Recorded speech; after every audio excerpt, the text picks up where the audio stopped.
Biguet. C'est un récit de Frédéric de Lignières, aux éditions Landriag, collection d'ici et d'ailleurs. Chapitre 1. Tout commença de la façon la plus ordinaire. J'étais officier de marine, je venais d'arriver à Dakar et j'avais laissé ma famille en France. Je cherchais une bonne, une fatou comme on disait alors au Sénégal.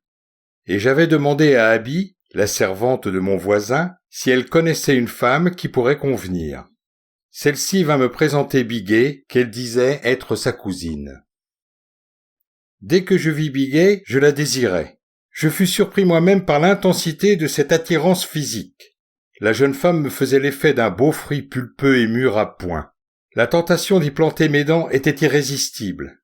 Et son large sourire, à la fois timide et franc, était une invite que je savais d'avance être incapable de décliner. Mais, passé cette flambée de sensualité, je me sentis agacé. Je revenais de la cérémonie de présentation à mon amiral et j'étais encore en grand uniforme, cravaté serré et sabre d'apparat au côté. Par cette chaleur, la sueur me coulait le long du dos et c'était très inconfortable. Je n'avais qu'une hâte, passer sous la douche et me mettre en short. Mais, alors que nous étions debout en plein soleil, Abi me tenait de longs discours. Elle me précisait que Biguet ne pourrait venir que si je la logeais, et elle insistait afin que je leur montre la chambre où elle allait habiter. Mais, fis-je hésitant, je n'ai pas de chambre de service.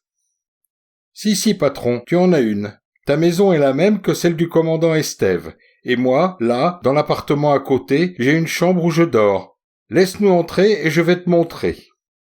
Abi nous mena dans un réduit étroit dont la lucarne s'ouvrait sur le toit plat du bâtiment du rez-de-chaussée. À cette vue, je me sentis envahi de honte, car la pièce où régnait une chaleur étouffante était sale et encombrée d'objets au rebut. J'avais d'ailleurs toujours pensé qu'il s'agissait d'un débarras et n'avais jamais imaginé d'y loger qui que ce soit. « Tu vois, patron, dit Abi, comme ça, elle peut commencer chez toi dès aujourd'hui. »